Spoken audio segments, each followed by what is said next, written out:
Kebebasan menyampaikan pandangan ya dalam konteks hukum pidana itu bukanlah kejahatan. Seseorang yang memiliki pandangan berbeda, sikap berbeda, cara tafsir yang berbeda terhadap sesuatu, baik agama, hukum, maupun kebudayaan, itu bukanlah sebuah kejahatan. Jadi cara pandang atau cara berpikir yang berbeda, itu bukan kejahatan. Jadi Konvensi Internasional tentang Kebebasan Sipil dan Berpolitik menyatakan dalam pasal 18 sampai pasal 20 bahwa tidak seseorang, negara tidak boleh mempidana, menghukum seseorang yang memiliki pandangan yang berbeda. Assalamualaikum warahmatullahi wabarakatuh.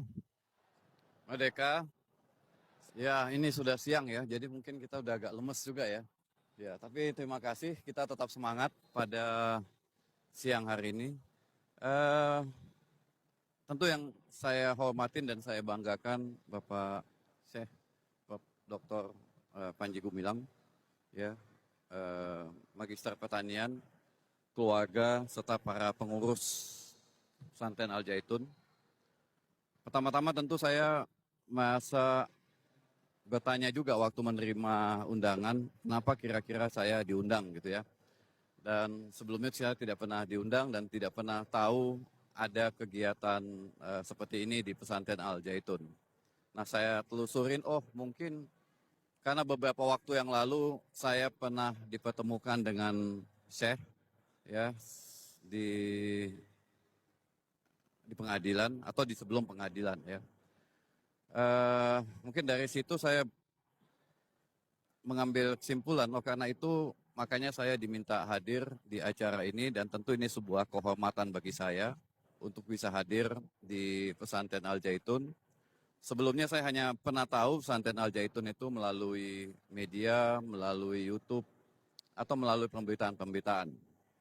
Nah, kesan saya dari pertemuan ini ya saya Ahmad Sofyan, pengajar hukum pidana, acara pidana dan kejahatan bisnis. Beberapa kali saya diundang sebagai ahli hukum pidana di pengadilan. Kalau saya ke Indramayu sudah beberapa kali, dipanggil pihak kejaksaan, dipanggil pihak Polres Indramayu, dan juga dipanggil pengadilan ya. Jadi memang urusan saya berputar di 3 institusi itu, kepolisian, kejaksaan, dan pengadilan. Background saya memang hukum pidana.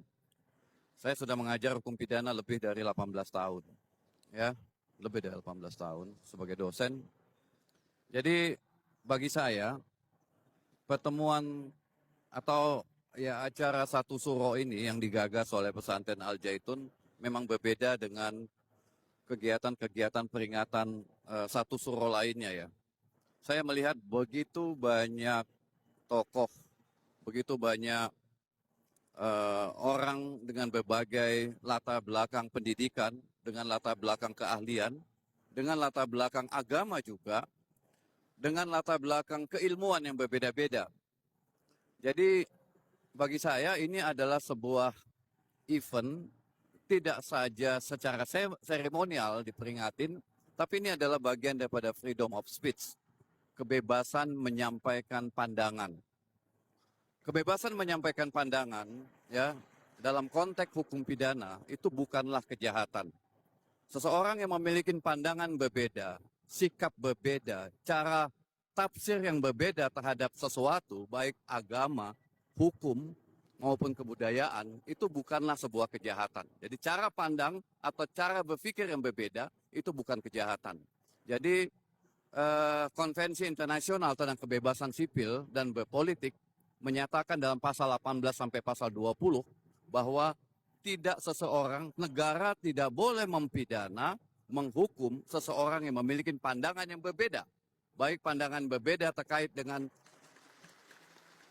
sesuatu, termasuk dengan pandangan yang berbeda tentang sesuatu agama, tentang sesuatu yang berbeda dengan negara, atau tentang sesuatu yang berbeda dengan pandangan mayoritas. Ya, jadi negara tidak boleh menghukum seseorang yang memiliki cara pandang atau pandangan yang berbeda. Jadi dan Indonesia juga sudah meratifikasi konvensi kebebasan sipil dan berpolitik itu di dalam undang-undang nasional. Jadi menurut saya kegiatan kali ini bukan saja secara seremonial, orasi atau berpidato, tetapi adalah bagian daripada kebebasan untuk menyampaikan pandangan tersebut.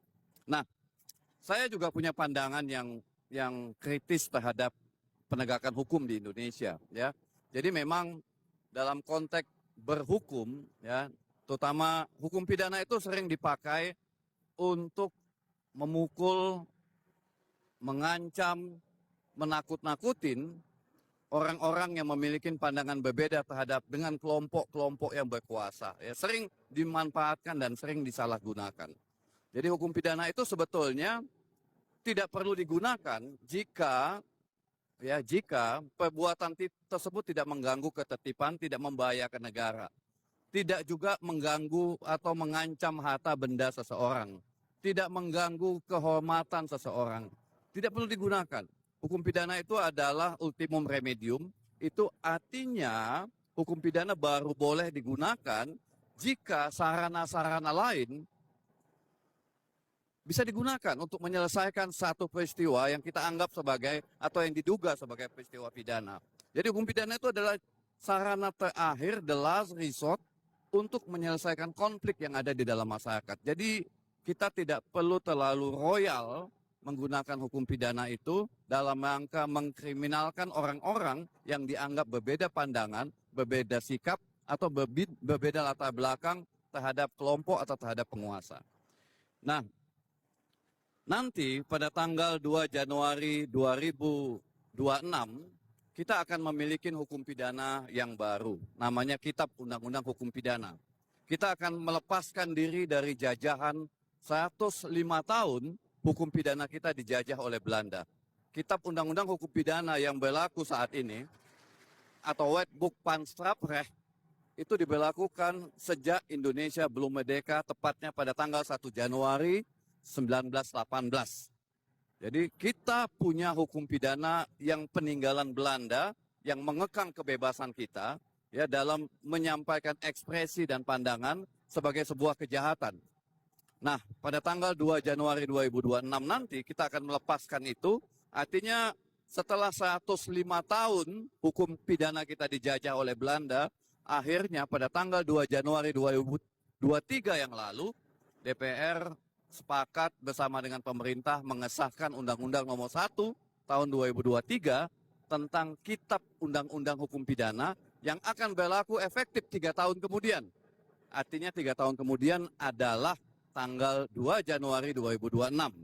Dengan demikian, walaupun di dalam hukum pidana yang baru itu beberapa aspek kontroversial, tapi paling tidak nilai-nilai kebangsaan, nilai-nilai keagamaan, nilai-nilai moral, nilai-nilai kesusilaan yang saat ini lagi dipergunjingkan di tingkat nasional itu dicakup di dalam Kitab Undang-Undang Hukum Pidana tersebut. Kemudian juga Kitab Undang-Undang Hukum Pidana tersebut juga melarang penggunaan hukum pidana sebagai jalan akhir, jalan untuk menyelesaikan di tingkat awal.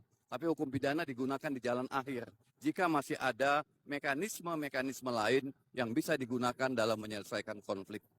Saya pikir demikian yang bisa saya sampaikan. Sekali lagi, pada hari ini kita tentu menambah usia kita atau berkurang usia kita dengan 1 Muharram atau 1 Suro 1446 Hijriah, dan tentu kita bisa merefleksikan bagaimana proses penegakan hukum di masa depan, bagaimana negara ini tidak lagi terlalu mudah menyingkirkan orang-orang yang punya pandangan dan sikap yang berbeda terhadap sesuatu aspek atau sesuatu hal yang menurut pandangan dia adalah itu benar karena ada dasar dan dalilnya. Terima kasih. Assalamualaikum warahmatullahi wabarakatuh.